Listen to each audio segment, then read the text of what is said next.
رب زدني علما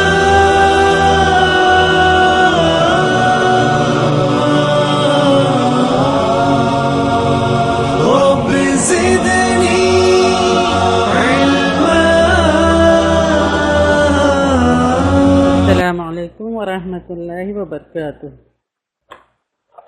چلیے شروع کرتے ہیں.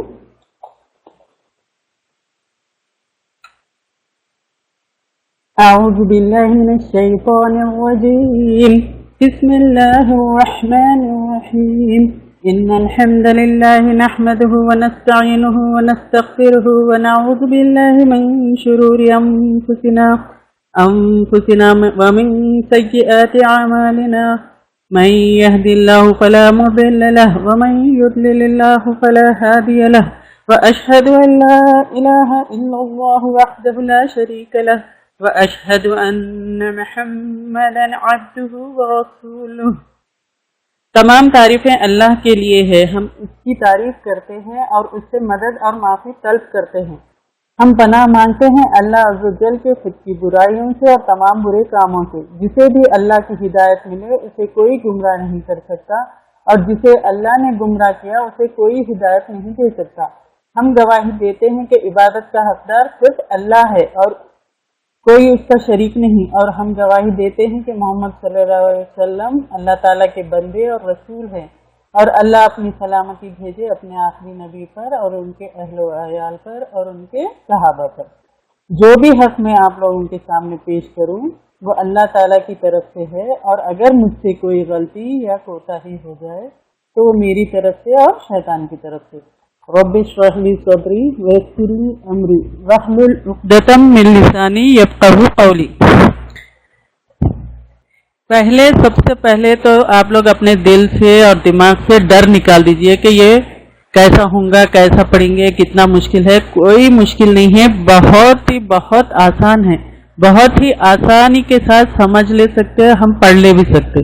بالکل بھی اس میں گھبرانے کی بات نہیں ہے. اور یہ کوئی بھی ورڈز اس کے سمجھ میں نہیں آ رہے تو بھی کوئی بات نہیں، کیونکہ صرف یہ ورڈز ہے، عربک ورڈز اس میں ہیں زیادہ، تو وہ اس کو جو ہے تو کلیئرلی سمجھائیں گے انشاءاللہ. مگر پریشان ہونے کی بھی ضرورت نہیں ہے. بہت ہی آسان ہے تجوید پڑھنا. آسان ہے تبھی تو یہ فرض ہے نا تجوید کے ساتھ پڑھنا قرآن. بالکل بھی گھبرائیے مت. آپ لوگ بالکل جو ہے تو مطمئن ہو کے آرام سے سنیے. پہلے ہم موٹیویشنل ٹپس کے ساتھ شروع کریں گے.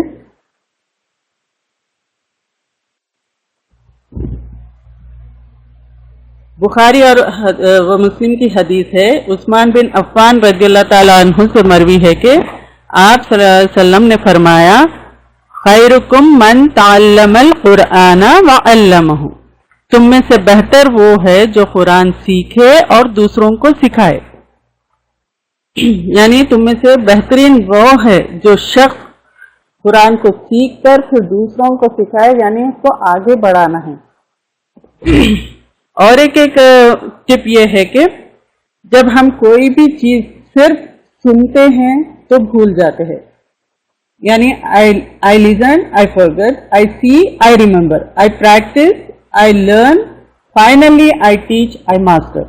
یعنی جب ہم صرف سنتے ہیں تو بھول جاتے ہیں، جب ہم دیکھ کر اس کو سنتے ہیں تو یاد رکھتے ہیں، ہم جب اس کو لکھ کر پریکٹس کرتے ہیں تو زیادہ سیکھتے ہیں، اور فائنلی جب ہم سکھاتے ہیں تو اس میں ماسٹر ہو جاتے ہیں، تو زیادہ سے زیادہ سیکھتے ہیں.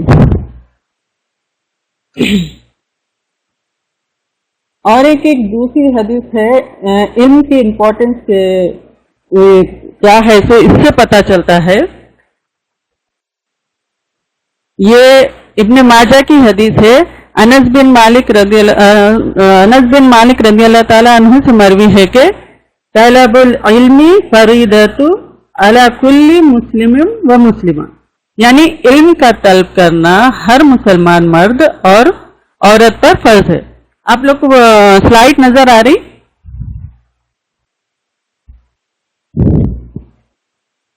الحمدللہ.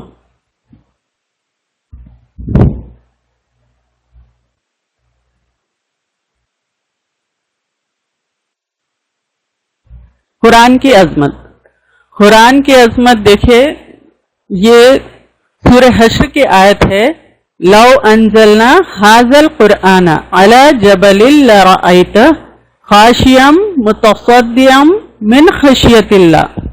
اگر ہم یہ قرآن کسی پہاڑ پر نازل کرتے تو ہم اس کو دیکھتے کہ اللہ کے خوف سے دبا اور پھٹا جاتا. یعنی اتنا یہ اس کی عظمت اور اتنا پاورفل ہے، یہ یعنی ایک میراکل ہے یہ. تو قرآن پہاڑ پر اگر نازل ہوتا تو خوف سے وہ پھٹ جاتا. تو یہ اللہ کی رحمت ہے، یہ ہمارے دلوں میں محفوظ ہو جاتا. اب دیکھیں اس میں، اب میں لو انزلنا ھذا القرآن علی جبل لرأیتہ خاشعا متصدعا من خشیۃ اللہ، اس طرح سے پڑھی. اگر میں اس کو لو انزلنا ھذا القرآن علی جبل لرأیتہ خاشعا متصدعا من خشیۃ اللہ، فرق نظر آیا اس میں اور اس میں؟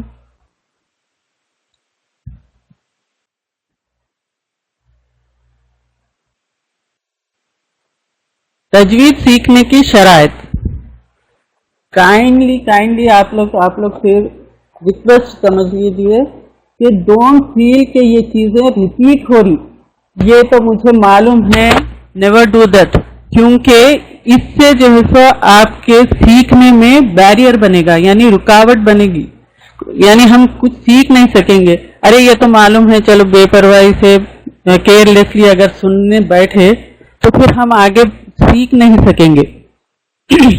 Just look at it from different angle and get a perspective of learning and teaching. یعنی ایک الگ نظریے سے جب ہم معلوم ہونے کے باوجود بھی اگر سنتے ہیں تو پھر اور الگ نظریے سے اس کو سوچنے لگتے ہیں اور الگ طریقے سے ہم سیکھنے لگتے ہیں. اللہ کی رضا کی خاطر علم دین سیکھنا، یعنی صرف اللہ کے لیے علم کو حاصل کرنا ہے، کسی شو آف کے لیے حاصل نہیں کرنا، خالی دکھاوے کے لیے کہ ارے چلو میری تعریف ہو، میں جو ہے عالموں میں شامل ہونا شمار ہوں. اس طرح کی اگر نیت ہے تو پھر وہ عمل سارا ضائع ہو جائے گا. یعنی اونلی پلیز اللہ، صرف اللہ کو راضی کرنا ہے، کسی اور کو خوش کرنے کے لیے نہیں. چاہے وہ ماں باپ ہو، ارے میں یہ علم سیکھنے جا رہے ہیں تو ارے ہمارے ماں خوش ہو جائیں گے، ہمارے بابا خوش ہو جائیں گے، ہمارے ٹیچر خوش ہوں. ٹیچر کو امپریس کرنے کے لیے بھی صرف سیکھ رہے اور اچھے سے رہ کر بتا رہے، یہ بھی صحیح نہیں، کیونکہ اس سے اجر ضائع ہو جاتا. ابن مسعود رضی اللہ تعالیٰ عنہ نے بھی اپنے اسٹوڈنٹس کو ایک نصیحت کی تھی. یعنی کیا نصیحت کیے تھے انہوں؟ اگر 3 کام کرنے کا ارادہ ہے تو پھر علم نہ سیکھو. یعنی یہ سورہ نجم میں بھی ہے اس کے بارے میں، مگر میں یہ اس کے بارے میں پہلے یہ بتا دیتی ہوں کہ اگر 3 کام کرنے کا ارادہ ہے، جیسے علماء سے بحث کرنے کے لیے علم سیکھنا، اور لا علم لوگوں کو شرمندہ کرنے کے لیے علم سیکھنا، لوگوں کو اپنی طرف متوجہ کرنے کے لیے علم سیکھنا، اگر یہ تینوں چیزیں اگر سوچ کر ہم علم سیکھتے تو اس سے بہتر یہ ہے کہ آپ علم ہی نہ سیکھیں. تو اگر یہ تینوں کام کرنے کا ارادہ ہے تو پھر علم نہ سیکھو. یہ ابن مسعود رضی اللہ تعالیٰ عنہ اپنے اسٹوڈنٹس کو یہ نصیحت کرتے تھے.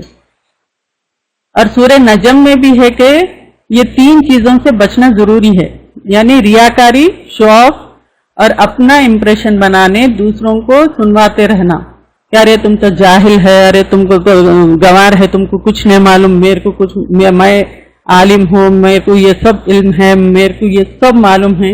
اس طرح سے بھی نہیں کرنا ہے. اپنی نیکیوں پر خوش ہونا، ارے ہم تو بہت نیکیاں کر رہے ہیں، ہم بہت اچھے ہیں، اس طرح کے خیال سے بھی بچنا ضروری ہے.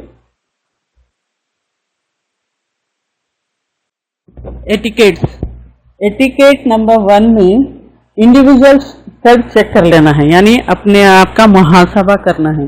محاسبہ یعنی سیلف چیک کرنا ہے. یعنی سورہ نجم میں ہے کہ فَلَا تُزَكُّوا أَنفُسَكُمْ، نہ تم پاک سمجھو اپنے نفس کو.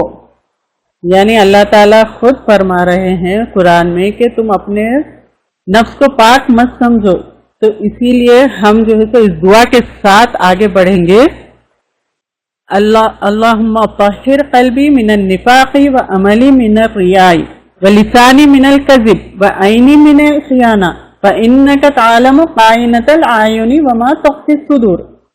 اے اللہ میرے دل کو نفاق سے پاک کر دے، میرے عمل کو ریا سے پاک کر دے، اور میری زبان کو جھوٹ سے اور میری آنکھ کو خیانت سے پاک کر دے، اور بے شک تو آنکھوں کی خیانت اور دلوں کی چھپی ہوئی باتوں کو خوب جانتا ہے. تو ایٹیکیٹ نمبر 1 میں یہ ہے کہ انما الاعمال بالنیات، بے شک اعمال کا دار و مدار نیتوں پر ہے. نیت کیا ہے؟ نیت یعنی ہمارے دل میں جو کوئی سوچ آئے، پھر ہم اس کام کا ارادہ کر لے اور کوشش بھی کر لے تو وہ نیت ہوگی، چاہے وہ کام کر سکے یا نہ کر سکے. نیت اگر اچھی ہوگی تو ثواب ملے گا، اگر بری نیت ہوگی تو اس کا حساب ہوگا. تو یعنی تمام اعمال کا انحصار نیتوں پر ہے. تو نیت اگر اچھی ہوگی تو اجر ملے گا. نیت اگر دکھاوے کے لیے ہے، نیت صرف اللہ کو دکھاوے کے لیے ہے تو اس کا حساب ہوگا اور پورا اعمال یعنی ضائع پورا وائپ آؤٹ ہو جائیں گے. جو بھی ہم نیکیاں کریں گے وہ سارے وائپ آؤٹ ہو جائیں گے، کیونکہ نیت ہی اصل ہے نا. نیت سے ہی یعنی سارا عمل نیت پر ڈپینڈ کرتا. نیت صرف اللہ کو راضی کرنے کے لیے ہو اور خوش کرنے کے لیے، صرف اور دنیا اور آخرت میں اس کا اجر پانے کے لیے ہو. یعنی ثواب جو بھی ہم کریں گے یا دوسروں کے ساتھ ہم جو بھی سلوک کریں گے تو وہ آخرت کے ثواب کے لیے یعنی ہم کو ریوارڈ ہو. اس نیت سے ہم شروع کرنا ہے ہر چیز.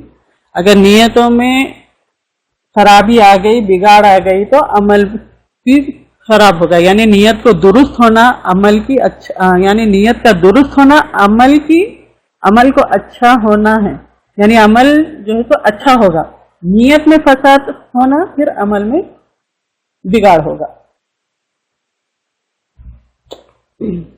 اور سورہ ملک میں بھی ہے کہ ایکم احسن عملا، تم میں سے کون ہے جو اچھے عمل کرتا ہے.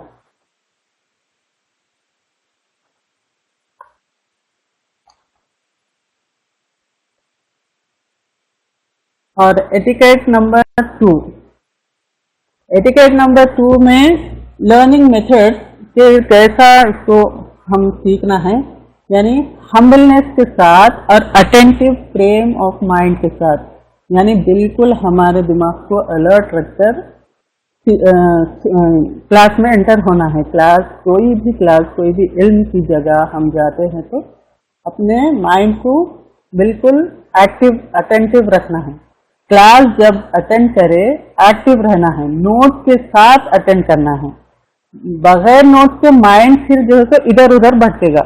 یعنی آسانی سے ہم گمراہ ہو جائیں گے، کیونکہ نوٹ سے ہم میرے ادھر ادھر دیکھیں تو کئی ادھر ادھر کے خیالات آئیں گے، پھر کئی دماغ جو ہے تو بھٹکتے رہیں گا. پھر وہ جو ہم ابزارب کرنے کی جو کیپیسٹی رہتی ہے وہ ختم ہو جاتی.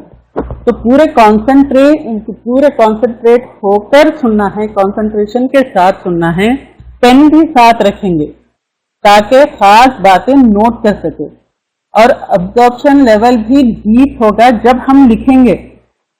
سورہ علق میں بھی ہے، اللہ تعالیٰ کیا فرماتے ہیں؟ الذی علم بالقلم، جس نے قلم کے ذریعے سے علم سکھایا. تو جب علم جو ہے تو قلم کے ساتھ جب اللہ تعالیٰ خود سکھا رہے ہیں تو پھر ہمیں بھی چاہیے کہ پین لے کر پین کے ساتھ بیٹھیں گے. یعنی اس کے بھی آداب ہے، یعنی علم سیکھنے کے بھی آداب ہے. تو کیا کیا ہو گیا؟ Self check, individual self check ہو گیا اور لرننگ میتھڈس ہو گیا.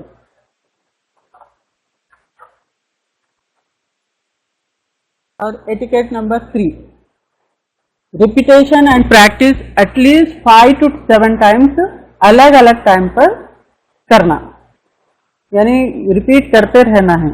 ہم جو بھی کلاس میں پڑھتے پھر اس کو جو ہے تو ہم ریوائز کرنا کم سے کم 5 بار یا پھر 7 بار، جیسا جیسا ہر ایک کا ذہن الگ الگ ہوتا اور ہر ایک کے جیسا گراسپنگ پاور الگ ہوتی، تو وہ حساب سے انہیں الگ الگ ٹائم پر وہ کرنا. اور ایک چیز یہ ہے کہ اگر کسی کو ٹائم بالکل ہی نہیں مل رہا ریوائز کرنے کے بعد، یعنی کلاس کے بعد ریوائز کرنے کے لیے ٹائم اگر کسی کو نہیں مل رہا، تو 24 hours کے اندر کیسا بھی کر کے میکسیمم 24 hours کے اندر انہیں یاد کر لینا وہ، یا پڑھ لینا یا ریوائز کر لینا، تو پھر وہ کبھی بھولتے نہیں. To make further learning easy, آگے ہم جو ہے سو آسانی سے کیسا وہ کریں گے، اپنے انٹرسٹ کو بڑھانا ہے. قرآنک ریسیٹیشن سے محبت بھی پیدا کرنا ہے. اپنی ہیبٹ کو ڈیولپ کریں.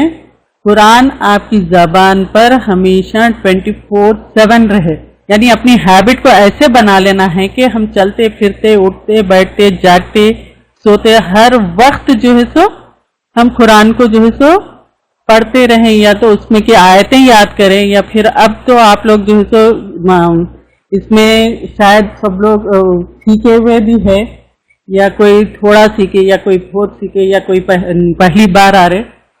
تو ہر ایک کے لیے یہ ہے کہ جب اب یہ تجوید سیکھنے آئے ہم، تو تجوید کے پورے لیسنس کو ہم پریکٹس کریں گے پہلے، پھر اس کو جو ہے سو قرآن میں پڑھیں گے. تو ہم یہ سوتے بیٹھتے اٹھتے جاگتے، تو یہ پورا شمار یہ بھی اجر ہی ہوگا، اور اللہ کے لیے ہم کر رہے ہیں تو وہ اجر ہی ہوگا انشاءاللہ.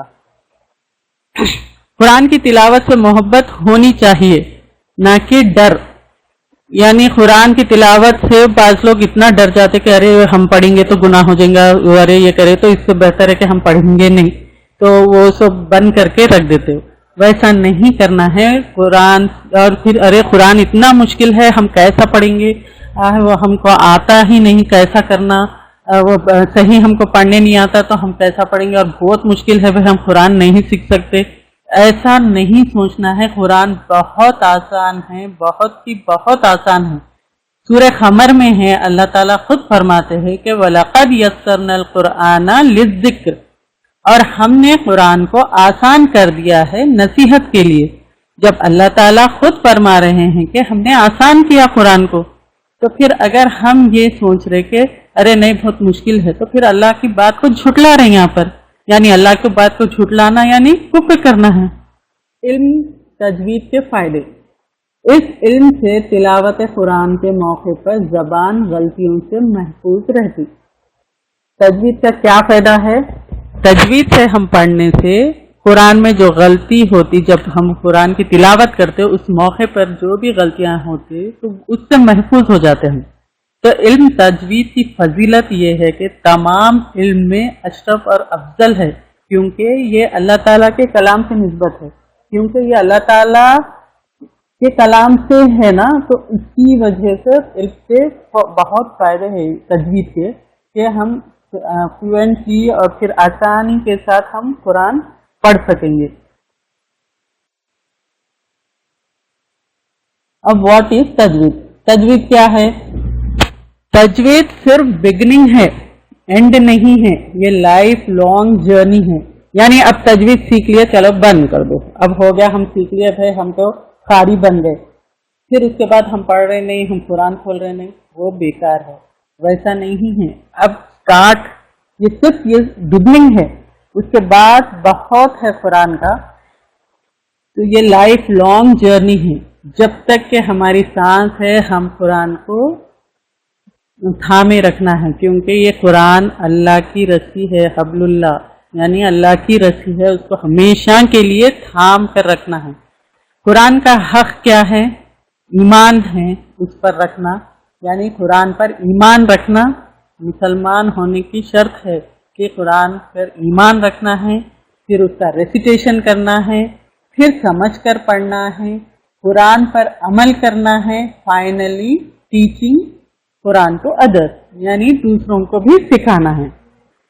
اب یہ 5 پوائنٹس جو ہے، یہ 5 ایمان، ریسیٹیشن، سمجھ کر پڑھنا، قرآن پر عمل کرنا اور فائنلی ٹیچنگ، اس پر ہم اگر بات کریں گے تو ایک ایک ٹاپک پہ 1 گھنٹہ لگ جائے گا۔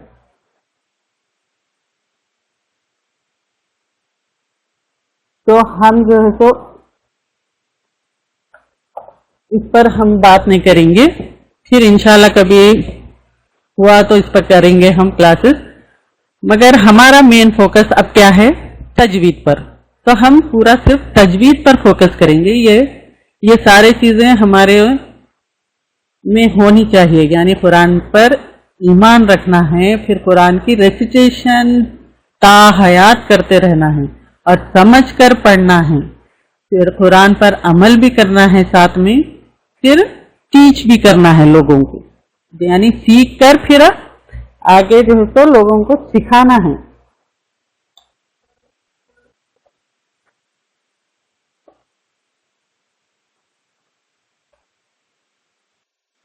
اب جو ہے تو تجوید کے کیا معنی ہیں؟ تجوید comes from the root word جاودا، یعنی کسی چیز کو ڈیکوریٹ کرنا، بہتر بنانا، امپروو کرنا، یعنی تجوید کے لغوی معنی سنوارنا، نکھارنا، خوبصورتی میں اضافہ کرنا۔ اصطلاحی معنی کیا ہے؟ ہر حرف کی اس کے صحیح مخرج سے ادا کرنا اور صفات میں اس کا حق ادا کرنا۔ اب یہ مخرج اور صفات کیا ہے وہ آگے ہم پڑھیں گے، اس کے بارے میں بتاؤں گی۔ اور تجوید از اے فرض، ریلیجیس ڈیوٹی، تجوید سے پڑھنا فرض عین ہے اور رولز کا سیکھنا کفایہ ہے۔ علم تجوید کا سیکھنا فرض کفایہ ہے اور اس پر عمل کرنا فرض عین ہے، یعنی رولز کے ساتھ سیکھنا فرض کفایہ ہے مگر تجوید کے ساتھ پڑھنا فرض عین ہے۔ فرض عین یعنی ہر ایک پر لازم ہے۔ فرض کفایہ کا مطلب یہ ہے کہ کچھ لوگ اگر تجوید کے رول سیکھ لیں گے تو بھی کافی ہے، کیونکہ وہ سیکھے ہوئے لوگ پھر سکھائیں گے دوسروں کو۔ کیا ہے کہ وَرَتِّلِ الْقُرْآنَ تَرْتِيلًا، ورتل یہاں پر فعل امر ہے، یعنی اللہ کا حکم ہے، یعنی قرآن مجید کی تلاوت اس کے مخارج، صفات اور اوزان کے ساتھ ٹھہر ٹھہر کر سنبھل کر پڑھے۔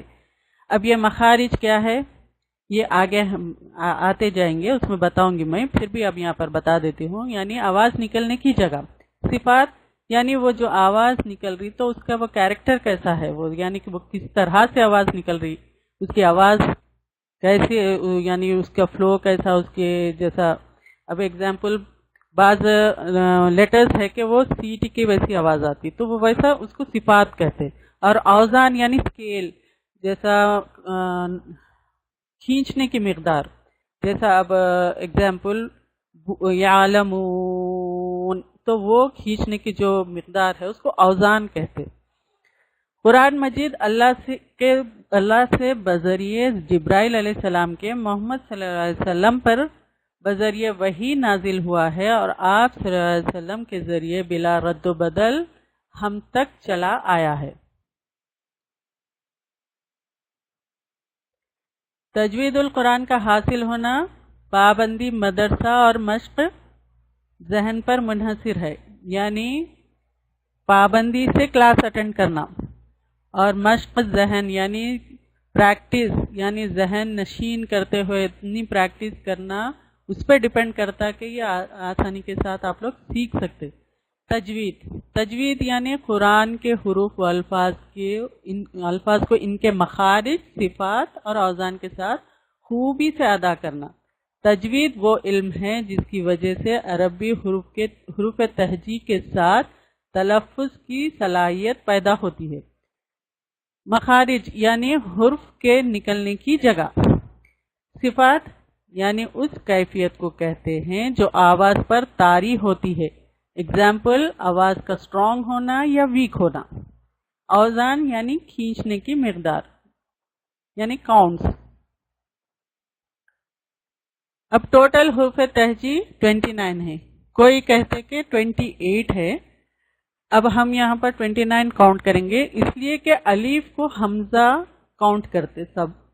بعض لوگ کاؤنٹ کرتے الف کو حمزہ، بعض لوگ الف کو الف، حمزہ کو حمزہ.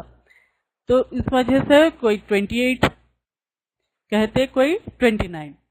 تو اب یہاں پر ہم الف، اب ہم تو اردو اسپیکر سے تو الف بے تے سے اس طرح سے ہی پڑھے تو ہے، جو اردو پڑھے ہوئے ہیں تو وہ الف بے تے سے پڑھے ہوئے ہیں. اب یہاں پر مگر عربی میں الف کو الف کہیں گے، اور بے کو با کہیں گے، تے کو تا کہیں گے، سے کو سا کہیں گے، جیم جیم، اور ہے کو ہا کہیں گے. اب یہ آپ لوگ کو معلوم ہے شاید نا، الف بے تے سے جیم ہے خا، یا پھر الف با تا سا معلوم ہے؟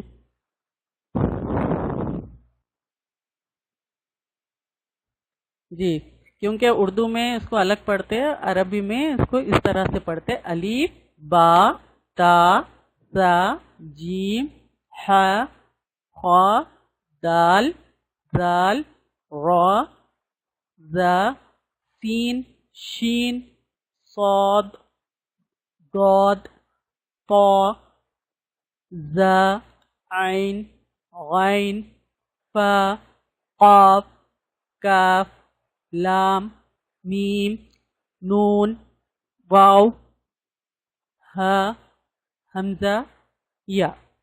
اس طرح سے اس کو ادا کرنا ہے. الف کی صفت، جب الف کسی ورڈ کے سٹارٹ میں آتا ہے، یعنی سٹارٹنگ بگننگ میں جب الف آتا ہے تو شدت سے پڑھتے ہیں، یعنی پورا اسٹریس دے کے اسٹرانگ، جیسا ان الف کا ایسا، یعنی اسٹرانگ اس سے شدت سے پڑھیں گے. ان اللہ جیسا اس کو شدت سے پڑھیں گے، یعنی الف جب بگننگ میں آتا ہے تو شدت سے پڑھیں گے. جب الف کسی ورڈ کے مڈل میں یا لاسٹ میں آتا ہے تو نرمی سے پڑھیں گے، بالکل ہی نرمی سے. جیسا ایگزامپل فی ہا، جیسا والسماء، الف کی نرمی سے پڑھیں گے. شروع میں آئے تو شدت سے پڑھیں گے. جب الف پر زبر زیر پیش یا جزم ہو تو وہ حمزہ ہوگا. جب یعنی حمزہ ہوگا تو وہ جھٹکے سے پڑھیں گے. مأکول ضلع ایسا ایسا پڑھیں گے اس کو. اعراب یا حرکات، یعنی اس کو اعراب بھی کہتے ہیں اور حرکات بھی. اب جب زبر زیر پیش کو حرکات کہتے ہیں، یعنی اعراب بھی کہتے ہیں یا حرکات. ان کو جلد پڑھے، تھوڑا بھی نہ کھینچے، یعنی جلد پڑھنا ہے، تھوڑا بھی نہیں کھینچنا ہے، بالکل جلدی جلدی پڑھنا ہے. اور اس کی پریکٹس آپ لوگ کیسے کریں معلوم؟ الف پر زبر زیر پیش لگا کر ا ای او با بی بو تا تی تو اس طرح سے پریکٹس کریں، اس لیے کہ جب ہم پڑھتے ہیں تو وہ کھینچ لیتے. اگر بیچ میں اگر حروف آ گیا، وہ صرف زبر ہے تو بھی. اب جیسے یہاں ایگزامپل تا را کر دیتے، غا را، یہ غلط ہے.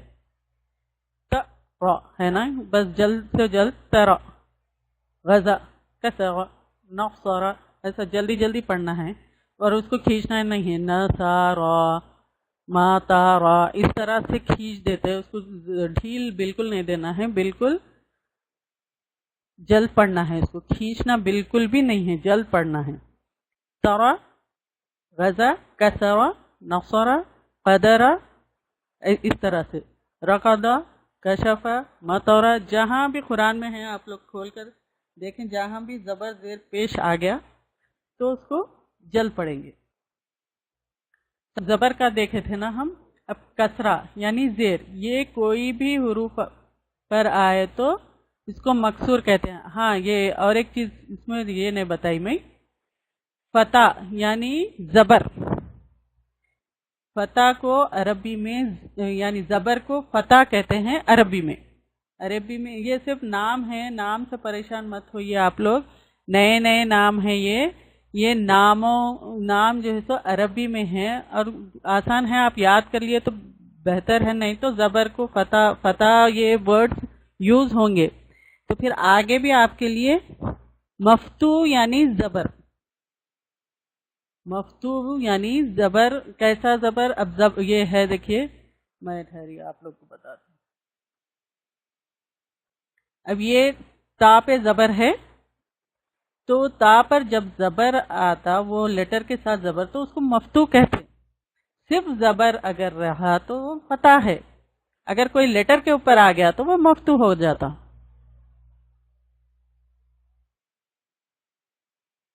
تو اب یہ فتح یعنی زبر، یہ کوئی بھی حروف پر آئے تو مفتو کہتے ہیں.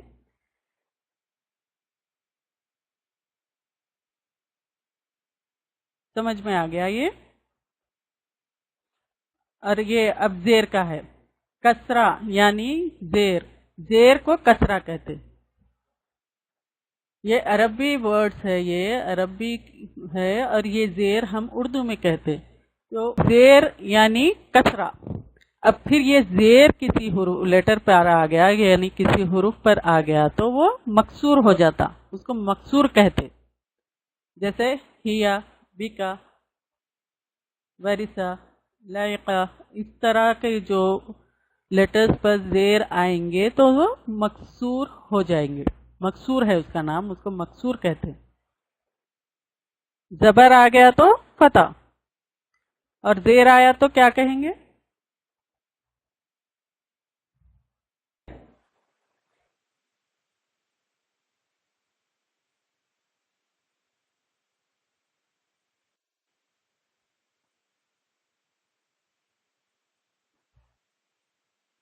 اب یہاں پر دیکھیے آپ لوگ، اب یہ لیٹرز میں ہے، دیکھیں ہیا. ہیا کے نیچے زیر جو ہے، یہ جو زیر ہے وہ اس کو مکسور کہیں گے، کیونکہ وہ لیٹر کے نیچے ہے. اگر لیٹر نہیں ہے، صرف زیر ہوتا تو اس کو کسرہ کہتے. اب کوئی پوچھے کہ ارے اس کے نیچے یہ کیا ہے، تو ہم کہیں گے کسرہ ہے. اور یہ پورا ورڈ کیا ہے، ہی کیا ہے، تو مکسور ہے. اس طرح سے ویسے آپ لوگ اتنا سوچنے کی ضرورت نہیں ہے، صرف کسرہ مکسور ایک ہی بات ہے. کسرہ کسی لیٹر کے اوپر آ گیا تو وہ مکسور ہو جاتا، اور فتح یعنی زبر ہے، زبر کسی لیٹر کے اوپر آ گیا تو وہ مفتو ہو جاتا.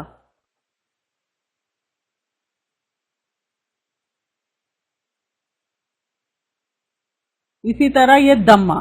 دمہ یعنی پیش کو کہتے. یہ پیش، یہ جو پیش ہے نا، اس کو دمہ کہتے. اب یہ لیٹر کے اوپر آ گیا تو مضموم ہو جاتا. اب وہ اس کو مضموم بھی بولتے، ضمہ بھی بولتے. ضمہ اردو میں بول لیتے، اب عربی میں ضمہ بولتے، کیونکہ ضاد پڑھتے نا ہم عربی میں، اور اردو میں ضاد پڑھتے، اس لیے ضمہ بول لیتے. ایک ہی بات ہے، وہ کوئی اس میں مشکل کی بات نہیں ہے. پیش آپ اتنا یاد نہیں رکھ سکتے تو آپ لوگ دیکھ کر سمجھ جائیں کہ یہ مضموم یعنی ہاں چلو پیش ہے، اس طرح. اب یہاں پر ہے دیکھیے، لیٹر کے اوپر پیش ہے تو وہ مضموم ہو گیا، مضموم. اور یہ کا، کلو، قم، جیسا یہ پیش. یہ سارے پیش کو ظلمہ، زو ہے نا، یہ مضموم ہو گیا. ہاں، تنوین یعنی دو زبر، دو زیر اور دو پیش. یہ دو پیش، دو زبر اور دو زیر کو تنوین کہتے. نصب یعنی دو زبر. اب یہ تنوین کو دو زبر والوں کو کیا بولتے؟ نصب. یہ سب عربی کے جیسا ورڈز ہے، اس کو ہم اردو میں زبر، دو زبر بولتے. تنوین ایک منٹ،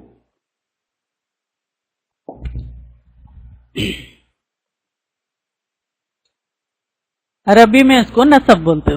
دو زبر کو نصب بولتے عربی میں، اور دو زیر کو جر بولتے، اور دو پیش کو رفع. بہت ہی آسان ہے، سمپل ہے. دو زبر، دو زیر، دو پیش، یہ تو معلوم ہے نا آپ لوگ کو؟ جی. تو اسی کو عربی میں دو زبر کو نصب کہتے ہیں، دو زیر کو جر کہتے ہیں، دو پیش کو رفع کہتے ہیں. اگر یہ وہ حرفوں پہ اگر آ گئے، کسی حرف پر آ جائے تو منصوب کہتے ہیں. اب جیسا یہ خالدن ہے تو یہ دال کے اوپر 2 زبر آ گیا تو اس کو منصوب کہتے. اور یہ پیش آ گیا لام کے اوپر، تو اب یہ لیٹر کے اوپر 2 پیش آیا نا تو مرفوع کہتے ہیں اس کو. رفع صرف 2 پیش رہا تو رفع، اور لیٹر کے اوپر آ گیا تو مرفوع. اور لیٹر اب جیسے 2 زیر ہے یہ جر کہتے ہیں، اور اگر یہ لیٹر کے نیچے آ گیا تو مجرور. آپ لوگ بالکل پریشان مت ہو، یہ کیا نصب ہے، جر ہے، رفع ہے، کچھ بھی نہیں ہے، صرف 2 زبر 2 زیر 2 پیش. آپ لوگ اتنا وہ یاد نہیں رکھ سکتے تو کم سے کم یہ یاد رکھیے کہ 2 زیر 2 پیش اور 2 زبر کو تنوین کہتے ہیں. یہ ایک یاد رکھ لیجئے آپ لوگ کہ تنوین یعنی 2 زبر 2 زیر 2 پیش. کہیں بھی 2 زبر 2 زیر 2 پیش آ گیا تو وہ تنوین ہوگا. تنوین یعنی 2 زبر 2 زیر 2 پیش، کوئی بھی کہیں بھی کوئی کسی حرف پہ اگر یہ نظر آ گیا تو ہم سمجھ لینا کہ یہ تنوین ہے. اوکے الحمدللہ. پھر ایک بار میں ریپیٹ کر دیتی ہوں. تنوین یعنی 2 زبر 2 زیر 2 پیش کو کہتے ہیں. اگر وہ کوئی بھی حروف کے اوپر 2 زبر آ گیا تو اس کو منصوب کہتے، اور 2 زبر کو نصب کہتے عربی میں، اور کوئی لیٹر کے اوپر آ گیا تو اس کو منصوب کہتے، اور 2 زیر کو جر کہتے ہیں. اگر وہ کسی لیٹر کے اوپر آ گیا تو اس کو مجرور کہتے. اور ویسے ہی رفع یعنی 2 پیش کو رفع کہتے، مگر اگر یہ کوئی بھی حروف پہ آ گیا تو اس کو مرفوع کہتے. اب مد حکمی. آپ لوگ سوچ رہے ہوں گے یہ سب الگ الگ نام کیوں آ رہے، اگر جو نئے ہیں اور پرانے ہیں تو لوگ کو تو پتا ہوگا. مد حکمی یعنی کھڑا زبر، اس طرح کھڑا زیر، یہ الٹا پیش، یہ جو ہے اس کو مد حکمی کہتے. یعنی کہیں بھی کوئی بھی لیٹر پر کھڑا زبر کھڑا زیر الٹا پیش آ گیا تو وہ مد حکمی ہوگا. اس کا نام ہے وہ مد حکمی. کھڑا دوسرا اور کچھ ہے ہی نہیں، وہ صرف کھڑا زیر کھڑا زبر الٹا پیش، ان تینوں کو بھی مد حکمی کہتے. مگر اب فتح اشبائی یعنی اب یہ کیا نام تو بھی ہے. اب آپ لوگ سوچ رہے ہوں گے یہ کچھ نام نہیں ہے، وہ اس کا عربی میں کھڑا زبر، ہم جیسا کھڑا زبر بول رہے عربی میں اس کو فتح اشبائی بولتے. اب یہ کوئی بھی حروف پر آ جائے تو اس کو مفتوحہ اشبائی، کیونکہ ہم فتح زبر مفتوحہ وہ پڑھے نا شروع میں. فتح زبر یعنی وہ حروف پہ زبر آ گیا تو مفتوح بول رہے ہیں، تو اسی طرح فتح اشبائی کھڑا زبر یعنی مفتوحہ اشبائی. فتح مفتوح، یہ جو ہم زبر زیر پیش میں جو پڑھے وہی ہے اس میں، مگر اس میں جیسا کھڑا جو بول رہے ہم تو اس میں یہاں پر یہ سارا کھڑا زیر یعنی کھڑا کا مطلب فتح اشبائی ہو گیا، کھڑا زبر، کسرہ خنجری کھڑا زیر، اور لیٹر کے اوپر آ گیا تو وہ کسرہ خنجری ہو گیا. کسرہ خنجری یعنی کھڑا زیر کو کہتے ہیں. یہ کوئی حروف پہ بھی آ گیا تو مکسورہ خنجری ہے، یہ غلط ہو، یہاں پر ٹائپنگ مسٹیک ہے، مکسورہ ہے، آپ لوگ کریکٹ کر لیجئے، یہ مکسورہ آنا چاہیے. ہاں الف صغیر بھی کہتے ہیں، اور یہ الف صغیر بھی کہتے ہیں. اور ہر کوئی الگ الگ یہ عربی کے جو ورڈ ہے اس کو جو ہے سو الگ الگ اس سے ہر کوئی بولتے. اب جیسے اب یہاں پر بھی اب انگلش میں الگ بولتے، پھر عربی میں الگ، پھر اردو میں الگ. اب ایگزامپل، اب برگر ہے تو برجر لکھا ہوا رہتا تو برجر بولتے، کچھ وہ عربز بول لیتے. اب ویسے ہی اب یہاں پر بھی ایک گریناڈا مال ہے تو اس کو جو ہے سو عربی میں غرناطہ بولتے. بالکل کتنا ڈفرینٹ نام دکھ رہا نا، الگ الگ دکھ رہے. تو ہر کوئی پروناؤنس الگ کرتا، اور وہ ہر لینگویج میں ذرا وہ ڈفرینس ہو جاتا کہ یہ کوئی اس کو یہ بولتے کوئی وہ بولتے، بات ایک ہی رہتی، صرف ہم لوگ کو سمجھنا ہے کہ وہ کیا ہے چیز.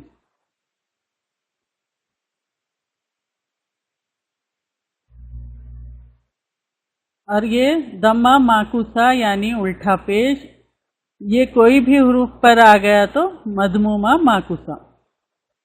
یہ یہاں پر کسرہ خنجری یعنی کھڑا زیر، اس کو یہ کوئی بھی حروف پر آ جائے تو اس کو مکسورہ خنجری آنا، مکسورہ لکھ لیجئے. یہ دمہ میں دمہ معکوسہ یعنی الٹا پیش، یہ کوئی بھی حروف پر آئے تو اس کو مضمومہ معکوسہ کہتے. نوٹ: کھڑا زبر، کھڑا زیر، کھڑی زیر جو ہے اور الٹا پیش کو بھی ایک الف کے برابر یعنی 2 کاؤنٹس کھینچ کر پڑھیں گے. ایک الف کے برابر یعنی جیسا اب الف زبر آ پڑھ رہے تھے مگر الف کے اوپر کھڑا زبر آ گیا تو آ، اتنا 2 کاؤنٹس پڑھیں گے. اب یہ خا، خی، او، تا، تی، تو، اس طرح سے. اور اتنا لمبا بھی نہیں، تا اتنا لمبا نہیں، صرف 2 کاؤنٹ، تا 2 حرکت کے برابر یعنی ایسا 2 حرکت آنا ہو. تا، تی، تو، ایسا تا، تی، تو. آپ لوگ یہ ایسے حروفوں پہ پریکٹس کرتے رہے تو جب پڑھتے وقت آپ لوگوں کو سہولت ہو جائے گی. جا، جی، جو، دا، دی، دو، اس طرح سے. اور حرکت رہی تو خا، سی، ہو، تا، تی، تو، تا، تی، سو، جا، جی، جو، اس طرح سے. اس کی پریکٹس کرتے رہے تو پڑھتے وقت آسانی ہو جاتی.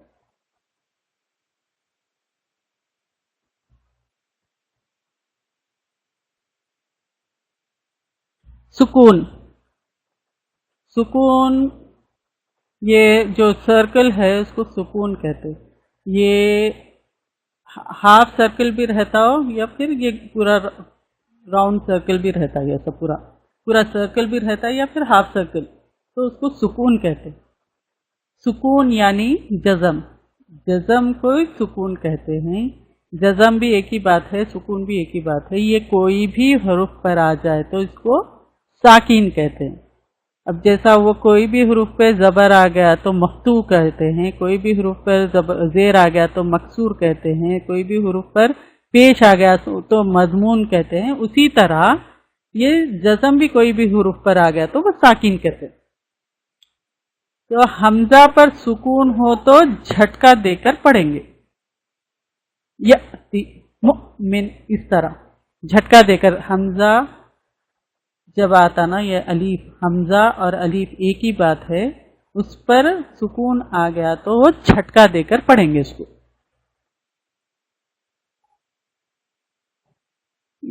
اوکے. سکون، سکون یعنی جزم. جزم یہ جو سرکل کی طرح نظر آ رہا اس کو جزم کہتے. اگر یہ سرکل ہاف سرکل بھی رہتا، یعنی الگ الگ قرآن میں، جیسا اب ہم لوگ انڈین پاکستانی جو بھی قرآن یوز کرتے تو اس میں جو ہے سو جزم ہاف سرکل رہتا.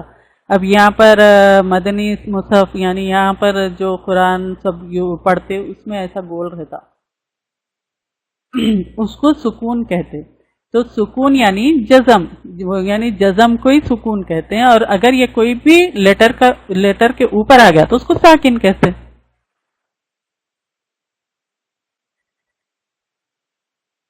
ہاں، یہ بخ، اس، قل، اس طرح. اب یہ حمزہ پہ سکون آ گیا. یأتی مؤمن، یؤمن.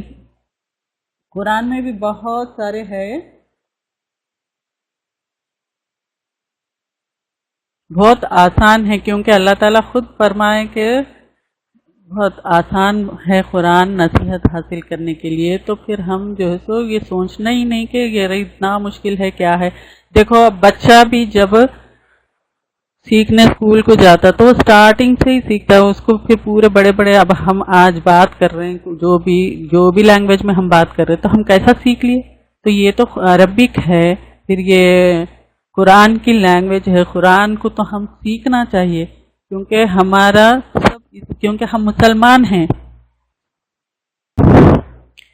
بہت آسانی کے ساتھ جو ہے سو ہم سیکھ لے سکتے، کیونکہ جب چھوٹے بچے جو ہے سو پورا سیکھنا ABCD سے جب شروع کرتے تو کتنے سینٹنسز، کتنے بڑے بڑے باتیں بولنا شروع کر دیتے، جب آگے آگے بڑھتے جاتے بچہ بڑا ہوتے رہتا، تو اسی طرح یہ بھی، تو ہم ساری دنیا کے علم سیکھنے میں پوری زندگی لگا دیتے، تو ہم کو تو جب قرآن سیکھنا ہے تو قرآن تو پڑھنا ہے اور ہماری زندگی کا ایک حصہ بننا ہے، کیونکہ جب ہم مسلمان ہیں تو ہماری زندگی میں قرآن، یعنی ہم یہ تصور ہی نہیں کرنا، یہ پاسبل ہی نہیں رہنا کہ ہماری زندگی میں قرآن ہی نہ ہو، ویسا سوچنا بھی نہیں، کیونکہ ہمارے ہاتھوں میں ہمیشہ قرآن رہنا ہے، ہمارے ذہنوں پہ طاری رہنا ہے قرآن کو، پھر قرآن کی پڑھنا، صحیح طریقے سے پڑھنا، اس کا حق ادا کرنا ہے۔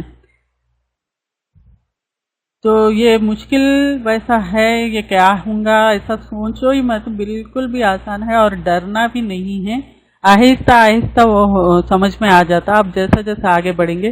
اب یہ کلاس کے بعد آپ کے پاس نوٹس ہوں گے نا، وہ نوٹس کو آپ بار بار پڑھیے، آپ کو سمجھ میں آ جاتا، اگر نہیں سمجھ میں آپ پھر کلاس میں آپ پھر پوچھ سکتے ہیں، اور کتنے بھی بار پوچھئے، میں آپ لوگوں کو اس کا ایکسپلین کرتے رہوں گی انشاءاللہ۔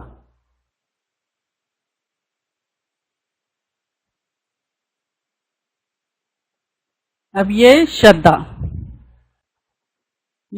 یعنی یہ جو ڈبلیو کے طرح لکھا ہوا جو ہوتا چھوٹا سا ڈبلیو کے ٹائپ میں، اس کو شدہ، یعنی شدہ بھی کہتے ہیں اس کو، یا شد بھی کہتے ہیں اس کو، یا تجدید، یعنی تجدید اردو میں بولتے ہیں نا اس کو تجدید، تو اس کو عربی میں شدہ بولتے ہیں، یعنی اگر یہ کوئی بھی حروف پر آ جائے تو اس کو مشدہ کہتے ہیں، یعنی اب جیسا وہ دوسرے کھڑا زبر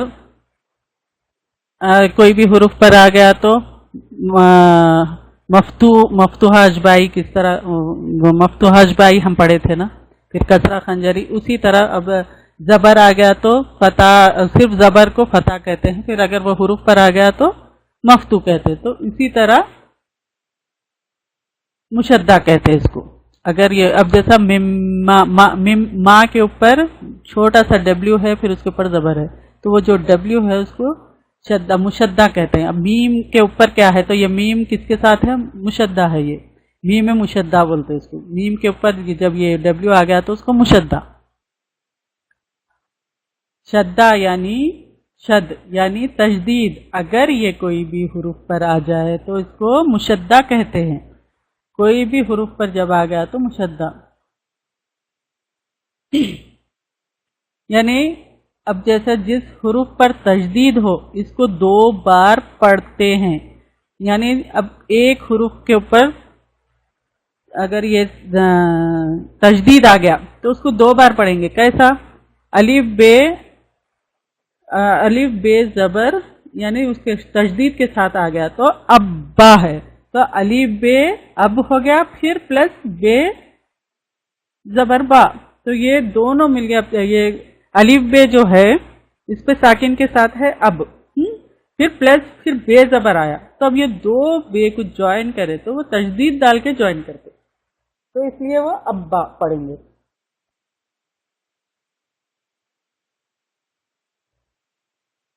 سمجھے یہ، یعنی ایک لیٹر 2 بار پڑھیں گے۔ اب نون ہے یہاں پر 2 نون ہے، اب یہاں میم ہے تو 2 میم ہے، کیسا، میم زیر میم، پھر میم پر زبر مم ما، ایسا ہو گیا۔ اب ان، الف نون زبر ان، پھر پلس نون پہ زبر، تو اب یہ دونوں جوائن کر دیے، تو تجدید ڈال کے یعنی شدہ ڈال کے جوائن کر دیے، تجدید یعنی شدہ، تو یہ اب یہ انا کیا ہو گیا، مشدہ ہو گیا۔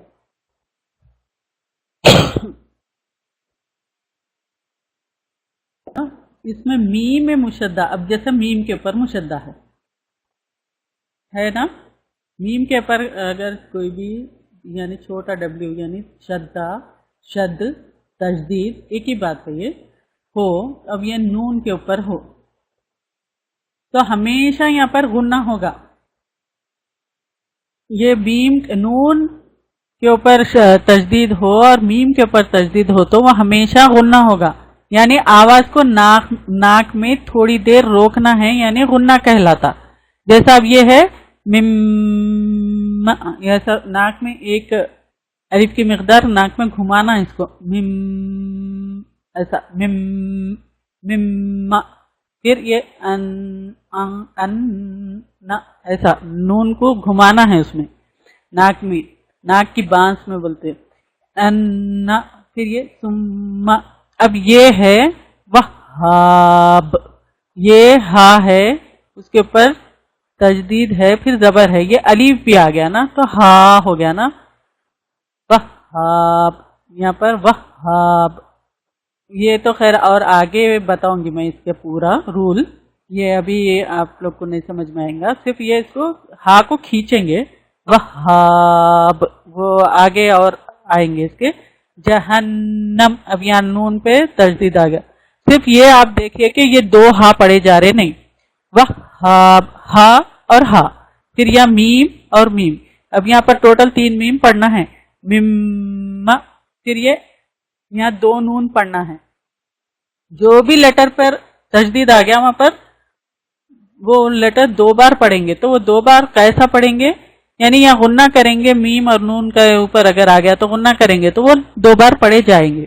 پھر یہ جہنم اس طرح، پھر یہ حیا، یہ 2 یا پڑھنا ہے، 3 یا ہو گئے یہاں پر، یہ یا پھر یہ ہا ہے، پھر یہ یا 2 یا ہے، سوری یہ ہے ہا ہے، یہ حیا یا پر 2 یہ، اور ایک سکون والا یا ہے، سکون یعنی جزم، اور ایک یا زبر والا حیا. اس طرح سے احکام حروف مدہ. حروف مدہ واو الف یا، حروف مدہ میں یہ تینوں لیٹرز آئیں گے تو وہ حروف مدہ ہے. جیسا اب یہ واو ہے، واو ساکین سے پہلے مضموم یعنی پیش ہو تو حروف مدہ ہوگا. ایگزامپل جیسا واو ہے، واو کے اوپر ساکن ہے، اس کے اوپر پیش ہے، یعنی واو سے پہلے پیش ہے، واو سے پہلے پیش یعنی مضموم. یعنی اب آپ لوگوں کو مشکل دکھ رہی تو مضموم بھی بول لے سکتے، کچھ بھی نہیں ہوتا، وہ پروننسیشن اپنی مرضی ہے، کیسا بھی کر لو، اپنے کو سمجھ میں آیا تو بس ہے. وہ آپ لوگ جو ہے سو وہ یاد کر لیے تو بیٹر ہے، وہ خالی اتنے تو کم سے کم یاد کر لیجئے، فتح، مفتوحہ اور مضموم، جزم، ساکن، یہ یاد کر لیے تو پھر یہ آگے کے بھی ایزی دکھیں گے آپ لوگ کو. دعا کر رہی ہوں، سب کے لیے دعا کر رہی ہوں آپ لوگوں کا بھی سمجھنا آسان ہو، میرے لیے بھی سمجھانے کے لیے آپ لوگوں کو آسان ہو، آپ لوگ بھی سمجھ سکے میری بھی بات، میرا ایکسپلینیشن، اور آپ لوگ کو بھی سمجھ میں آئے. انشاءاللہ آسان ہوگا. ایسا پہلی کلاس ہے، ذرا مشکل دکھتی، ویسا کچھ نہیں ہے، بہت بہت آسان ہے. ڈرنا نہیں ہے، بالکل بھی ڈرنا نہیں ہے کہ ارے یہ کیا کیا ہے، مگر ریگولر کلاس اٹینڈ کریں گے تو ان کو سمجھ میں آ جائے گا، آسانی سے سمجھ میں آ جاتا.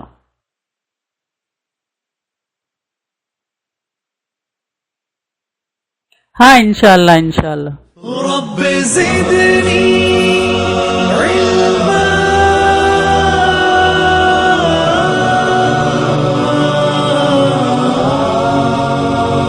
رب زدنی علما الف لام